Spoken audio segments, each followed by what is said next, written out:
get into, how to repair a photograph. And so we're in photo editing, which hopefully you know by now is in sophomores week 6. Okay. And so the first thing you need to do is get the file. So if you scroll down in your folder, you'll have the sophomore correct folder, and you can either click on it this way and download it, or you can open up the Google Drive folder and download it that way. But it's the sophomore photo correct file, and this is what you're going to be working with. So don't get too scared. It's not as bad as it looks, I promise. Okay. So we download that, and now we're ready to go. So we're going to open up in Photoshop and drag right in. Okay. Hey, or not. All right. So let me close this. That's for later. All right. The first thing you've got to do is piece this together like a puzzle. All right. And that's how you should look at it. So I'm going to show you 2 different ways to pull the pieces together. As far as getting the image size, I just cheat. I'm going to go Command A or Select All, and it selects the entire workspace in the image. And I'm going to hit Command C or Edit Copy. All right, so Edit Copy up here. Okay, that's going to copy the entire image, and the reason I want to do that is I want to hit Command N or File New, and it's already going to give me a document size that is the exact same size as the original, and that's all I want. I just want the original size there. So now I have this new document. All you're going to do is start bringing over the pieces. So I deselect, all right, Command D, or select deselect. Now I need to grab my pieces. So remember that when you're repairing this, you don't need any of these teared areas. Okay, that's actually underneath the original piece. So when it tears, this is the tear piece. So you don't need that when you bring it over. So simplest way to do this is to grab your magnetic lasso tool and to just click. Now I'm going to go down. Now, as we know about the magnetic lasso tool, if you remember, it is not perfect. So I'm going to go around with the magnetic lasso tool all the way through here, and I am going to go and try to grab all of the little pieces of the photo. All right.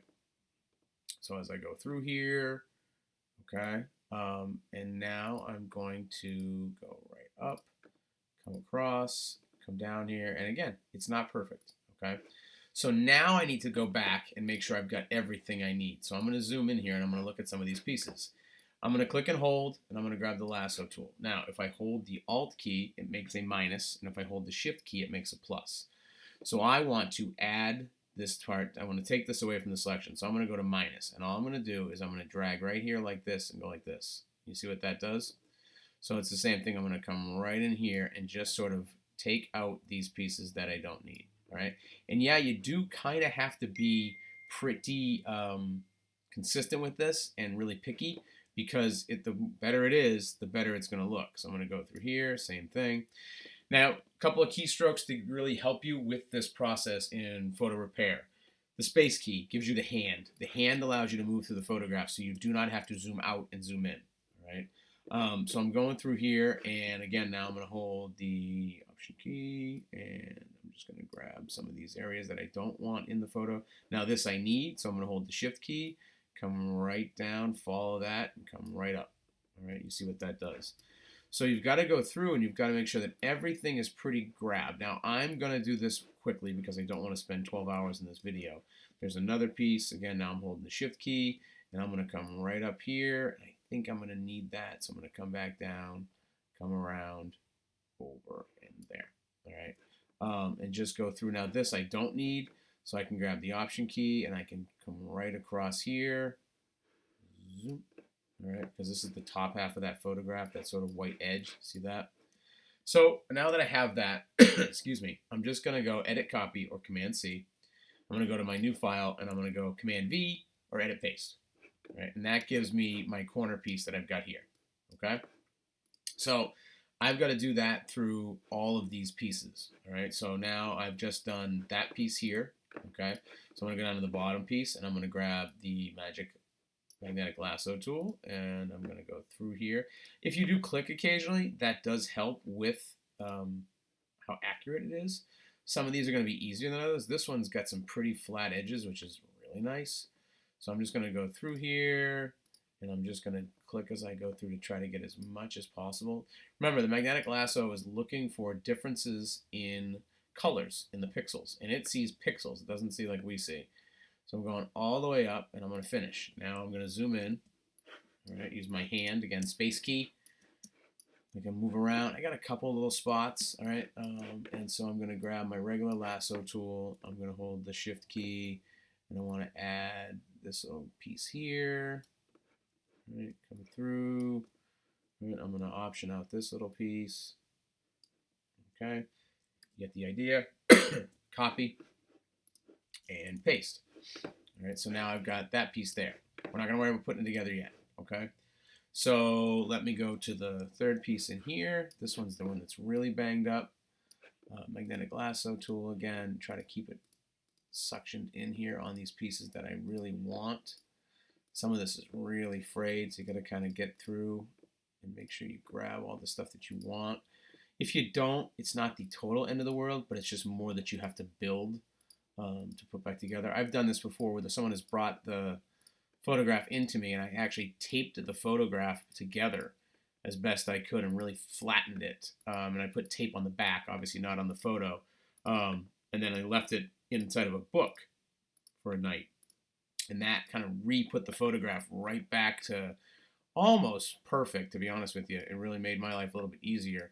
I still had to make some edits, but nothing compared to what you see now in this. And this is just, obviously, I want you guys to work at this a little bit. All right. It is more difficult. It's easier than it looks, okay? So I've done that, okay? And again, I'm not going to do this whole thing. You're going to have to be really particular about it. I'm going to copy. I'm going to paste. All right, so that's, there. And then I've got this last piece. Now, you just learned about masks and masking, okay, in Photoshop. So you can also do this with a mask, and this is up to you as to which one you want to do. I don't know which is easier, to be honest with you. I find sometimes one is easier than the other, but it really depends. I'm going to grab this whole thing, okay, everything I doesn't matter, this whole chunk, all right, and I'm going to copy it, and then I'm going to bring it over here, and I'm going to paste it, all right. And then what I'm going to do on my layers is I'm going to hide every layer, including the background, so I can see the checkerboard. And now I'm going to create a mask. So I'm going to click my mask. All right. I'm going to make sure that my marker is, my brush is in white. Okay, I'm just going to reset this. And now you're going to go ahead, all right, and you're going to mask everything that needs to be masked. Okay, so let me get my black pencil and my brush here. All right, and you'll probably want to go with a sharp brush because it's a photograph, and the edge of the photograph is going to be relatively sharp. Smaller brush size. Now, you can change your brush size up here, okay? But again, in terms of workflow, left bracket, right bracket, okay? So I can come in here, and now I can mask this out. And again, as we've talked about a lot with masks, if you screw up, okay, you just have to switch the brushes, okay, either here or the X, okay? And you can bring what you missed or what you screwed up back. And that's really nice about masks, okay? And again, X key brings me down to black, and I can come through here and I can erase out the edges, okay? And again, you're going to want to be super detailed with this. So I'm going through, and I'm going to make my brush a little smaller just to get around these edges, all right? And so this I think you have more control of than using the magnetic lasso tool. What I'm going to actually do is just go around and grab these edges, right? I think that the magnetic lasso tool is good, especially with that bigger piece that has a lot of differences in the pixels and the colors. But I think that this really gives you control over what you're doing. And you can see again, I'm hitting the space key, which gives me that hand. It looks like this edge goes here, right? And again, you go to put this back together before you flatten. If you notice you need a little bit more, you can always come back and you can repair that mask and change the mask. You'll see all I'm doing is pulling the edges off of the photograph first, and I'll go back and grab the leftovers in a second. But this is the part that takes a little bit more of the eye. Let me get down here and get this too. Again, there's that space key to make that hand, so you don't have to keep zooming in and zooming out. When it comes to photo repair like this, you have to be able to sort of get your workflow moving. It helps you. It's also really nice because you don't have to go in and out. You do want to zoom in and zoom out at times so that you can see what it looks like as you're repairing it, but this isn't the actual repair. This is the part that is sort of the most tedious part, to be honest with you, is putting this back together. There's that rip. We'll get rid of that too. And so this doesn't take that long. I know it seems, a little bit much, but you do have more control over it than you do with the magnetic lasso. So as I go through here, you'll just kind of see me going, cranking through this. And again, I'm going to move relatively quickly because I just want you to get the idea what you need to do. And the process, it takes time, but if you want to do it right, it's important. And the thing about this is you have a lot of people now, older people especially, and even younger people that are finding their grandparents' photographs and finding, their parents' photographs and going and wanting to, repair them or, colorize them as you guys are working on too. And that's it's something that it's needed for a lot of people, and they pay really well. When I do photo manipulation like this, when I'm doing photo repair, I'm charging in the range of $100 an hour.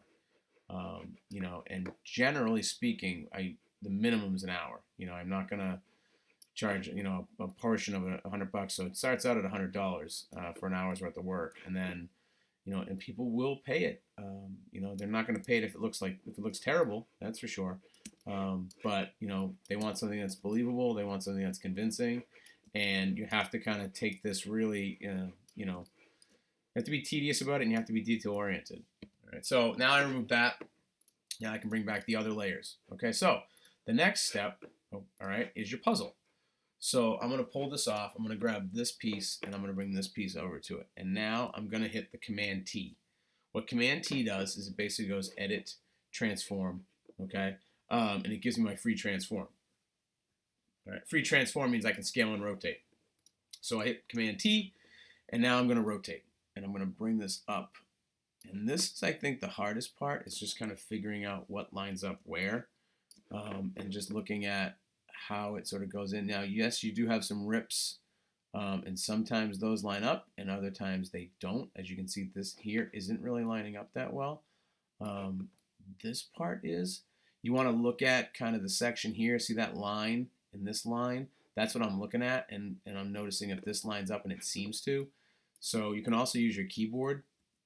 All right, my arrows here, I'm sliding these over just to kind of get it right about where I want it. And you'll notice I'll keep moving back and forth here because I feel like, all right, so that's pretty good. Now I'm going to grab, double click. Now I'm going to get this piece. And again, I'm going to zoom in, and I'm going to go away, Siri. All right, I'm going to go here, too far in, Command T. Excuse me. This has this curve, which is nice to help me line up everything. See that little puzzle there? And it's pretty on. I'm not totally convinced. There's also the name on the motorcycle.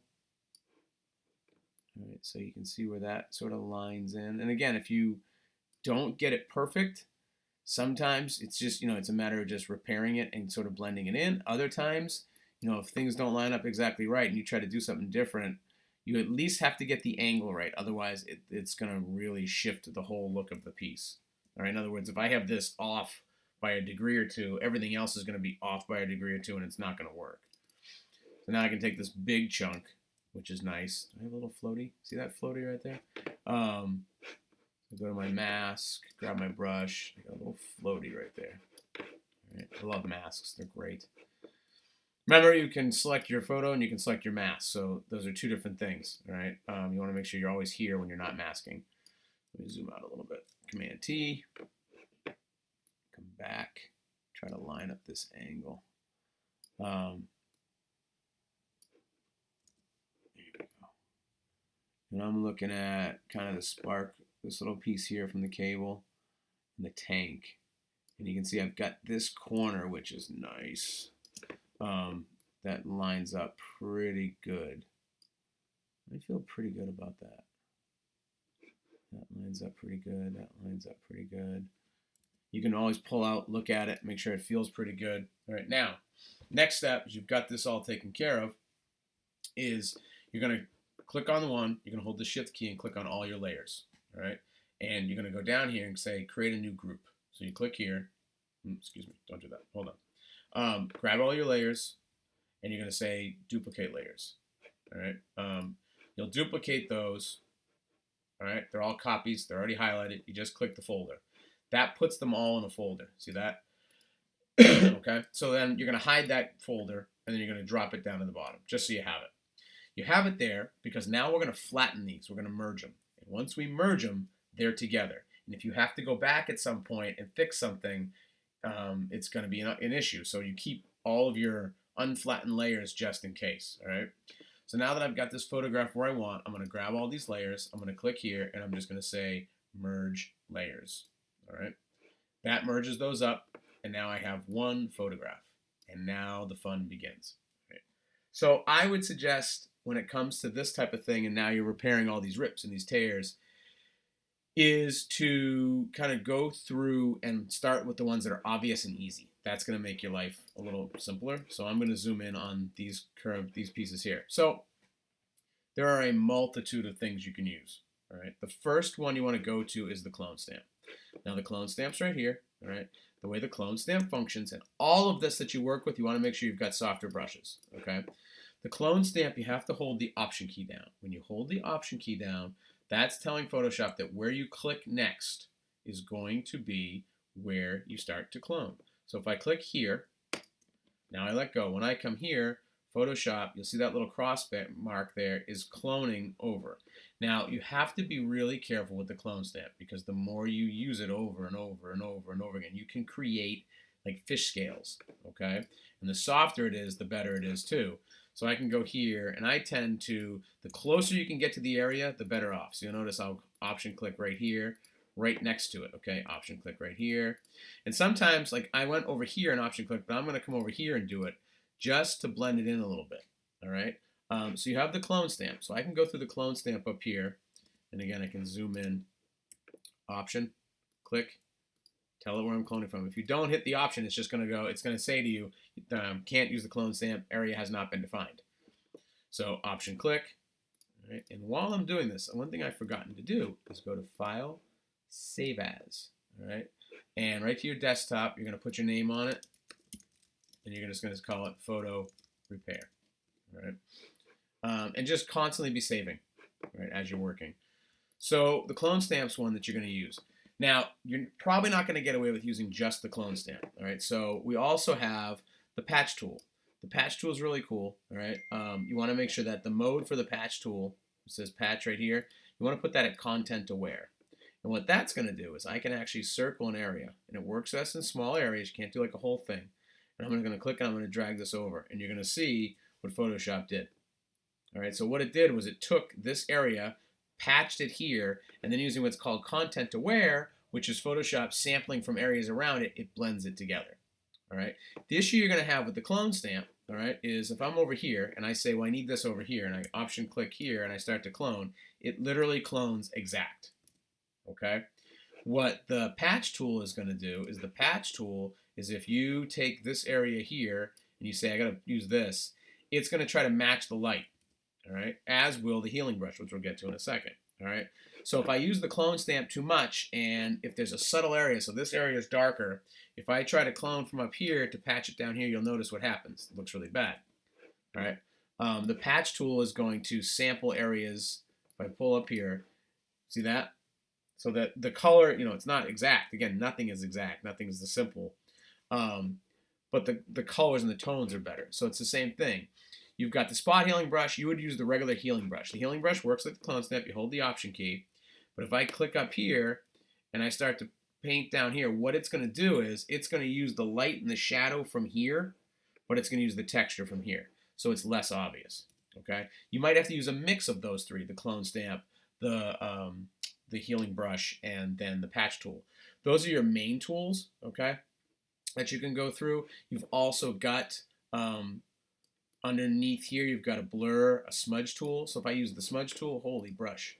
All right, let me reset my brushes. Hold on a sec. Okay, come back here. All right, if I use the smudge tool, all right, which is right here, hey, okay, I can smudge, except the issue is you create this blur, okay? So the tools I would stick with this would be the clone stamp, the patch tool, and the healing brush tool. If you're noticing the clone stamp's really making some funky stuff, you're going to want to switch to the healing brush tool. So I might go straight with the healing brush right now. The spot healing brush is if you have a zit in your face and you can click, okay? The healing brush is, as you see, if you hover over, repairs imperfections using pixels from another part of an image, all right? So if I hold the option key down and I come right here and I'll paint along here, when you let go, okay, you'll notice how it's working. So the closer you are to your realistic area, and I can shrink this down too, the smaller you can make it, the less obvious it's going to be. If I did this with the clone stamp, the issue I would have is because I'm cloning an entire area here, I'm going to get some discrepancies in tone and in color. So I'm going to save. All right, so I'm going to go through, and this is what you're going to do. You're going to go through, all right, and work the photograph all the way through. Okay, you notice now you don't want this. See the double clone there? So I'm going to come up here and sort of patch that up. So you're going to go through and try to repair this entire photograph. All right. When it comes time, all right, for areas like this, or most importantly, the little boy's face, right? What helps sometimes is if the client brings in other photos of that person, but normally you don't get lucky that way. Right? So what you're going to have to do is get in here and even look at it in a pixel level and start to slowly patch it together. The issue you're going to have with faces, all right, is because it's a face, you're going to end up, making it look like they got hit in the side of the face with the frying pan. It's going to be like flat. You're going to make them look like a burn victim where it's like really patchy and sort of raw. So you've got to be really careful and do it in small areas. And then, even you can cheat sometimes. Like, unfortunately, this cheek is darker than this cheek, but you can even copy and paste. This isn't too bad. You've got hair here, which will be easy to recreate. And again, I would start with the healing brush here. Okay, and you notice the healing brush makes it kind of like blurry. So that isn't working in that particular area. So I would come up here, shrink my clone stamp down, again, option click, and I would come in and just start to slowly fix it, okay? Now, you have to zoom out here sometimes because it's really hard to figure out where you are when you're zoomed in, all right? And it's the same thing with his face. So I'm going to go here and option click and start to slowly option click, blend in this areas. And sometimes you have to go back and sort of repair and fix. Now, this is a darker shadow, so I'm just going to click the darker shadow a couple of times. Okay, see that? I find that with the clone stamp especially, just clicking and clicking as opposed to clicking and dragging in a brush stroke, is going to work a little bit better. And once you start going, here's his eyebrow, option click here, and I'm just going to click, option click here, and I'm going to click. So I can repair his eyebrow. Now I've got the eyeball, which isn't too bad because it's just dark because there's so much shadow. So same thing, option click. And the other thing you've got to do is you got to keep an eye, how it's shaped. So his eyeball isn't going to be shaped. Let me just draw on here. It isn't going to go like this and like this, right? Okay? It's going to taper down. So it comes here and it gets smaller, and it comes here and it gets smaller. So you have to have an understanding of how, the person's face is built, or how a face is built for that matter. All right. Understanding light, understanding shadow, all of these things are really important when it comes down to photo repair like this. So you're going to go in, all right, and start to work. And sometimes it's going to work out, and sometimes it's not. All right. And that's why you save when you have something really good, because you can go back. All right. And you can fix it. And worst case scenario, if you really mess it up, you can come back to your patch, to these pieces, and put that, copy and paste the piece back on and sort of go through, okay? But you really want to make sure that you're doing this a little bit at a time so that you can save it. And, if you end up really, really destroying it, you have to backtrack quite a bit. So you notice I'm looking at some of these pixels, and I'm trying to, the more random it is, all right, the better it's going to be. As I zoom out, you'll notice you still got some lighter areas here, but I can work that in, okay? The big thing is just replacing the cracks first, and then slowly starting to piece it together, all right? And again, I'm going to save. So the objective here is to piece this entire photo back together and get it repaired. Right? It is a challenge, definitely, but as you can see, it's only really a very simple technique, right? And the hardest part, or what looks like the hardest part, which is piecing it together, really isn't. Going back and fixing all these cracks is what's going to be the fun part. All right. When it comes time for light and shadow and things up here, you can, again, clone stamp. You can also take a look at a couple of other fun tools here. So the sponge tool, which will desaturate All right, and you can bump up the flow of it. And what you do is you can pull out some of that light, which will help you bring back out, take out some of these folds and the shadows. But that's going to be, again, pulling from this area that's okay to bring it down here. All right, and we'll be critiquing this as you're working as well. And again, if you have any questions, let me know. We're going to take a look at your photos as you're working on them. And again, little changes, save. Little change, save. Little change, save. So in case something really bad happens, you don't want to be, you know, 50 minutes into it and realize you haven't saved, and now all of a sudden you've screwed something up. And maybe you can undo, maybe you can't undo, but you never want to rely on just the undo. All right? Okay, good luck.